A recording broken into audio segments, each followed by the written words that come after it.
mainstream media is being strangely quiet about. Number 2 on this list of 19 is Fukushima. Now, Fukushima was covered largely when it happened, but it's really drifted out of the mainstream media since. The bigger problem at Fukushima is not the cores, but rather the spent nuclear fuel that sits on site. Tons of it, literally, thousands of tons of spent nuclear fuel on site in above-ground storage containers predominantly. Storage pools, completely exposed, without any core shielding them from the public. Now, with another really terrible earthquake, it's hard to say what would even happen. This is INFOWARS Nightly News. Tonight we have breaking information on the death of the long gun registry. We'll be following the trail of debris from the Fukushima disaster to British Columbia, and we will check on radiation levels.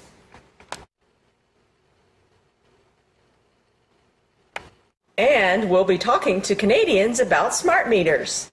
This is one of the evil smart meters. Canadian gun owners got a long-awaited surprise Thursday afternoon. Let's talk to a local gun shop owner. Here's Carl Granlund of Granlund Firearms. Well, Lori, the Canadian gun registry really is gone. On Thursday afternoon, about 3 o'clock, we sold a gun to a fellow, and we had to register it. And while I was mounting the scope, he decided he was going to trade in another gun, and when he went to phone the call center and register that one into our inventory, we found out that registration was no longer required. So, Carl, what does this mean for Canadian gun owners? This is a huge victory for Canadian gun owners.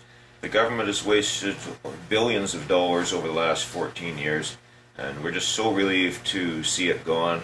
It'll make our life a lot easier, and it'll make it a lot easier for Canadian gun owners to purchase a firearm so they can go hunting. Do you think the death of the Canadian long gun registry will affect Canadians' safety? I think that the safety of the public will actually be improved by the death of the registry. The RCMP will now have time to work on real crimes instead of wasting literally millions of hours chasing paperwork. So, Carl, do you think gun sales will go up?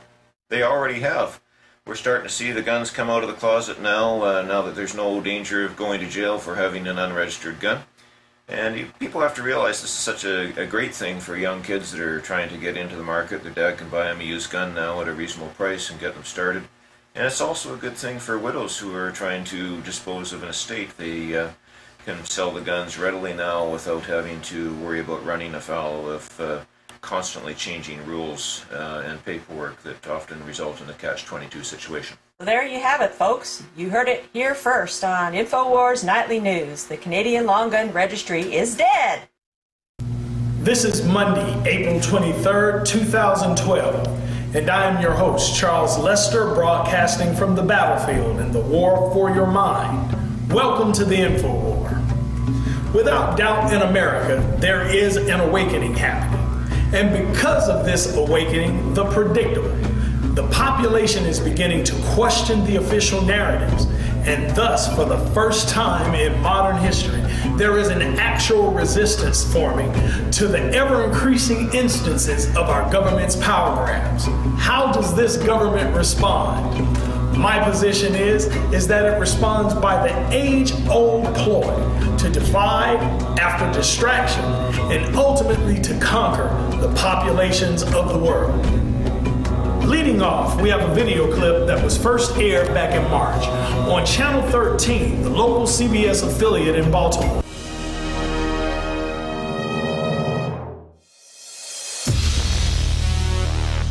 I'm announcing our biggest contest ever. And we're looking for people who love freedom and who want to be all in the resistance to tyrants. So you say you want to fight the New World Order. Why, if you were on the radio, if you were Alex Jones, you'd really kick some globalist ass. Well, here's your chance. We're hiring not one, but 2 new reporters whose reports are going to be on the radio, whose reports are going to be on the nightly news, who will even anchor the show. If you're ready, here's your chance to step into my shoes. And I hope you surpass what I've done. 2 winners, $10,000 in prizes, and a shot to be a reporter inside the InfoWars.com command center. We're looking to hire 1 male reporter and one female reporter. And when you win $5,000. Your video gets seen by hundreds of thousands, if not millions of people on YouTube, and you get put into the very front of the running to be hired as a reporter / anchor right here in our operation. Do you have what it takes to be the next Info Warrior? The rules are posted below me here and at INFOWARS.com. This is a big deal. You know, the globalists are expanding their global empire, but at the same time, the people are waking up all over the world. We've expanded our operations in the last year. We've added the nightly news 5 nights a week. We're making more special reports. We're reaching 15 million people every week. In a year, I want that to be 30 million. This is your chance to join the team. I want to see what you can do. But a big hint is this. Can your news piece make the news? Does it get people's attention? Does it educate people? Does it open minds? That's more important than being beautiful or speaking with perfect eloquence as an orator. All of that is important. But we're looking for people that have that magic spark, that fire of liberty in their heart, because I want you to join our team. I want to give you a launch pad so you can really take off and engage the globalist. And if this works, we'll have contests all the time, and we'll continue to build this operation. I'm involved in a talent search, looking for people who have the fires of liberty burning in their hearts and their minds. You've got until April 30th to complete your news report, and then we'll announce the winners 1 week later. Are you going to join the Info War? Do you have what it takes? It's up to you. All serious entries will be posted on INFOWARS.com.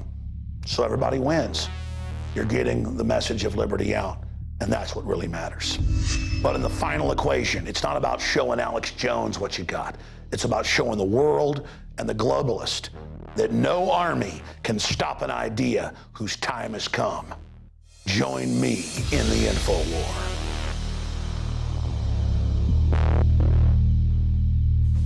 So you say you want to fight the Info War.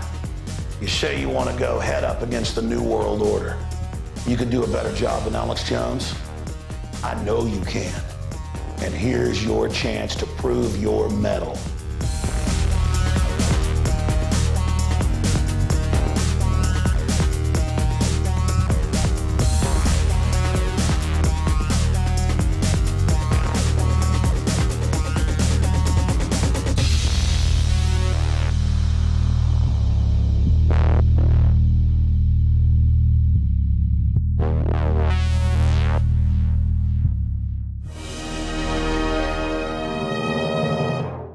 And we are back on this Thursday, the 26th of April, 2012 edition of InfoWars Nightly News. Coming up after we talk to Jim Marrs, Charlotte Iserby, the former head of policy at the Department of Education, who blew the whistle on the plan to dumb down the American people. She's going to expose the latest developments in Agenda 21 and how it ties into the move to ban children from doing farm chores by the Obama administration. That's coming up. But first, just when you think you've heard it all concerning the assassination of JFK, next year is the big 5-0 anniversary. And the school book building that's turned into a propaganda center to brainwash and push the official lie that less than 10% of the American people believe in major polls, it has done something unprecedented, and the Dallas Observer and others are reporting on it. For $100 and something, they've leased it for 5 days, and they're saying they're not going to let the alternative media and people in there who've been at every event in the last few decades. We're talking about authors like Jim Marrs, who wrote the book that was used in the film JFK, and Mr. Grodin, who also worked on that, and so many others. They're being told, We're not having a circus. So it's a non-speech zone where they can have the international media for this huge spectacle, kind of like 9/11 now. They push you back miles from the crater, and only the official propaganda. Years ago, we could go and expose the inside job from outside the crater, and inside they'd have a media spectacle. But because they couldn't fully black out the truth, they backed it up several miles now, an entire area of Lower Manhattan. Well, now it's the same thing for the 50th. We'll have to wait another 50 for them, I guess, to release all those documents. They were supposed to release them a few years ago, but they said maybe it's best we don't. Now, the first man to ever teach a college class on the JFK killing and the truth of what happened is Jim Marrs, best-selling author, crime reporter, Fort Worth Star-Telegram is how he got started. He's been on this since day one. He knew Jack Ruby. I mean, just an amazing individual. Jim Marrs doesn't need an introduction here, but this is a big deal because they're going to let this propaganda organization take it over and manage it like this was Russia or something. Amazing. So I will be there, even though it's over a year from now.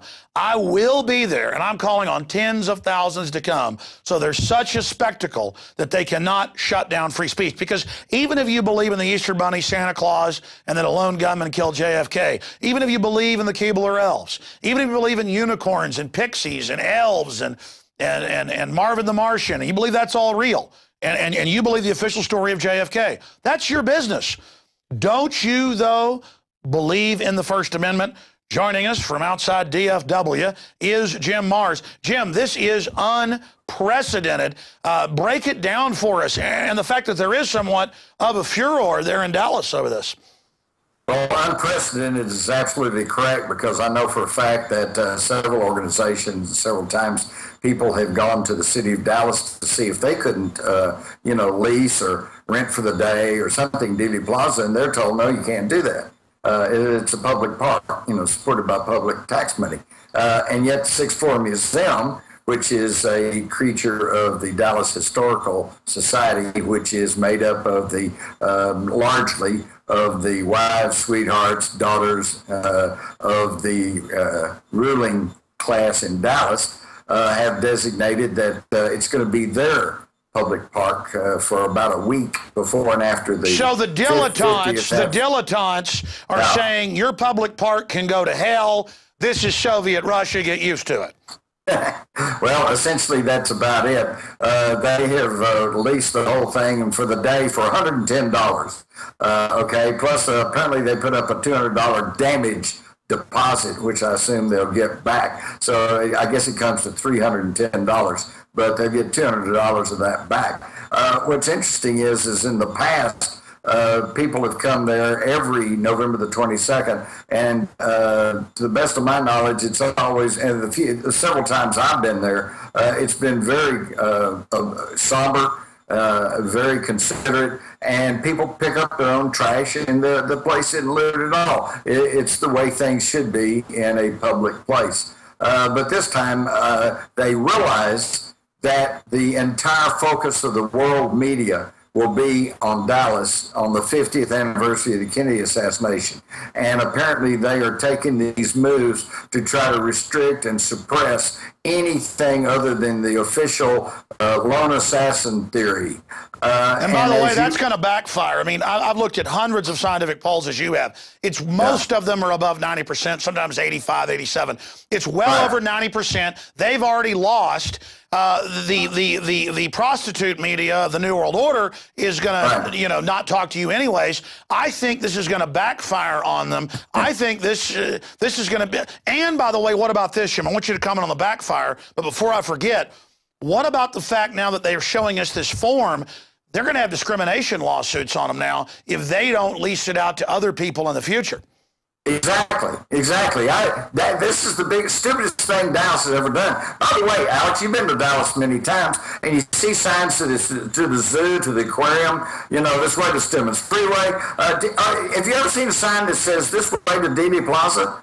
They will not even put up signs showing people. There's a lot of people come from all over the world, and they don't even know how to get to Dealey Plaza, although it's just, the west end of the downtown section, but they don't really know, and there's no signs. And this goes back years ago, back into the 70s, when the big worldwide sensation was the TV show Dallas. and the Dallas authorities kept saying that it was the biggest tourist attraction in Dallas was South Fork, the ranch where they filmed the Dallas. But I'm here to tell you that's not true. The biggest attraction has always been and still is Dealey Plaza.